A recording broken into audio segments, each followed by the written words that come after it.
Hai semua, di beberapa negara, air merupakan barang yang langka dan berharga. Untuk mengatasi hal itu, teknologi pengolahan air sangat diperlukan untuk mengatasi krisis air bersih. Dan berikut ini adalah proyek teknologi pengolahan air paling inovatif. Maroko merupakan sebuah negara kerajaan yang terletak di benua Afrika.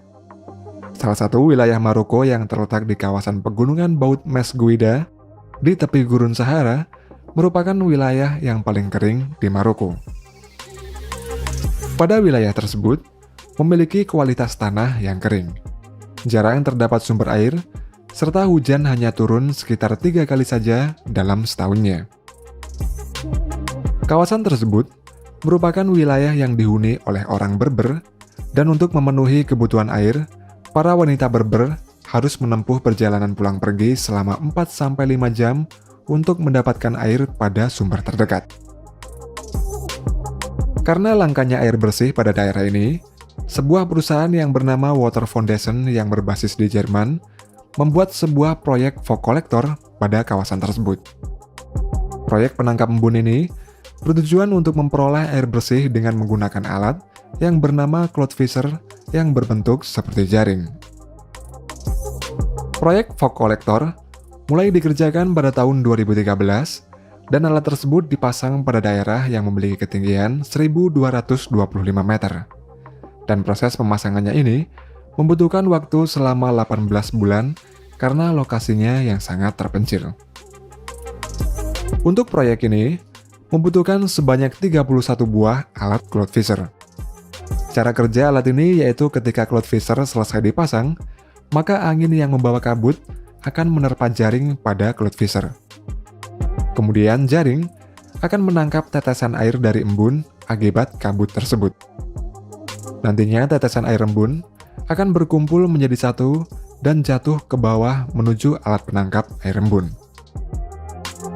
Kemudian air embun akan dikirim melalui sistem pipa yang sudah terpasang menuju lembah di bawah gunung sejauh 26 km. Air embun didistribusikan ke rumah-rumah tempat orang-orang Berber yang mengalami kelangkaan air. Karena terletak di ketinggian, jaring tersebut dirancang agar dapat menahan tiupan angin dengan kecepatan hingga 120 km per jam. Sedangkan jumlah air yang dapat dipanen, tiap harinya setiap meter persegi dari jaring tersebut dapat menghasilkan sebanyak 4-14 liter. Pada alat ini, juga dipasang sistem pembayaran secara prepaid. Jika para pelanggan menggunakan air lebih dari 1 meter kubik, maka akan dikenakan biaya lebih. Hal ini dilakukan dengan tujuan agar tidak terjadi pemborosan air oleh para pelanggan. Selain Maroko, negara lain yang pernah mengalami kekurangan air karena wilayahnya yang kering adalah Israel. Namun berkat teknologi pengolahan air yang canggih, saat ini Israel menjadi pemimpin teknologi air yang terbesar di dunia dan juga negara dengan jumlah air yang melimpah. Puluhan tahun yang lalu, sebagian besar wilayah Israel merupakan gurun pasir, berdebu, panas dan kering, dan hanya sekitar 2% saja dari wilayah Israel yang merupakan lahan hijau. Dengan kondisi tersebut, membuat sumur-sumur yang ada hanya memiliki jumlah air yang sedikit, sehingga penduduk Israel kekurangan air bersih dan terjadi kelangkaan air. Kemudian pada 1937, sebuah perusahaan yang bernama Mekarot di Israel menciptakan proyek infrastruktur yaitu pabrik desalinasi air yang kemudian membuat Israel keluar dari krisis air. Dan sekarang ini, lebih dari 40% lahan di Israel telah berubah menjadi hutan dan lahan pertanian yang subur, serta memiliki persediaan air bersih yang sangat banyak. Saat ini perusahaan Mekarot menjadi perusahaan air nasional Israel yang bertanggung jawab atas 80% kebutuhan air bersih di Israel. Terdapat banyak pabrik desalinasi air yang dibangun. Pabrik tersebut mengolah air laut untuk dikonversi menjadi air bersih. Total ada 6 pabrik desalinasi yang tersebar di wilayah Israel. 5 berada di dekat Laut Mediterranean dan satu berada di dekat Laut Merah. Kemudian untuk membangun masing-masing pabrik desalinasi tersebut membutuhkan biaya sebesar 400 juta US dollar atau sekitar 5,8 triliun rupiah. Pabrik desalinasi air di Israel ini merupakan bagian dari infrastruktur berskala besar yang bernama National Water Carrier yang membentang ke seluruh penjuru Israel. National Water Carrier ini membentang dari utara Israel hingga ke selatan Israel, dan infrastruktur ini terdiri dari stasiun pompa, reservoir, dan pabrik desalinasi air.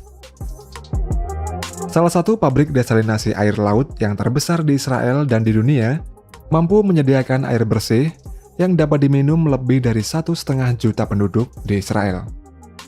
Pabrik tersebut memiliki kemampuan untuk mengolah air laut menjadi air bersih hingga 624.000 meter kubik perharinya. Dalam pengolahannya, air laut dipompa menuju ke reservoir. Kemudian dari reservoir, air akan masuk ke tempat yang berisikan ikan jenis tilapia. Ikan ini berfungsi sebagai quality control dari air laut. Ikan ini dapat mendeteksi air laut yang tercemar. Setelah air laut aman dari pencemaran, air tersebut akan menuju ke pabrik desalinasi air. Dan setelah diolah, air akan didistribusikan ke rumah-rumah penduduk untuk keperluan sehari-hari mereka. Selain memiliki teknologi yang dapat mengubah air laut menjadi air bersih, Israel juga memiliki teknologi yang dapat mengolah 90% air limbah menjadi air berkualitas tinggi yang dimanfaatkan untuk irigasi pertanian. Dengan jumlah tersebut, membuat Israel menjadi negara pertama di dunia yang mampu mengolah 90% air limbah menjadi air bersih. Sedangkan negara lain adalah Spanyol yang hanya memanfaatkan sekitar 30% air limbah saja. Air limbah yang berasal dari rumah penduduk Israel akan mengalir ke sistem pipa bawah tanah, yang kemudian air limbah ini akan didaur ulang dengan teknologi yang canggih untuk menjadi air berkualitas tinggi untuk mengairi pertanian di wilayah Israel. Dengan banyaknya air bersih yang ada di Israel, pemerintah Yordania berencana membeli air dari Israel tersebut. Langkah itu untuk mengatasi kekurangan pasokan air yang sedang dihadapi negara tersebut. Meskipun banyak sumur yang terletak di daerah terpencil di Yordania, namun air di sumur tersebut tidak memenuhi standar untuk kebutuhan minum. Nantinya Israel akan menjual 50 juta meter kubik air bersih per tahunnya ke Yordania. Dan jumlah tersebut sekitar 5% dari total air bersih yang ada di Israel.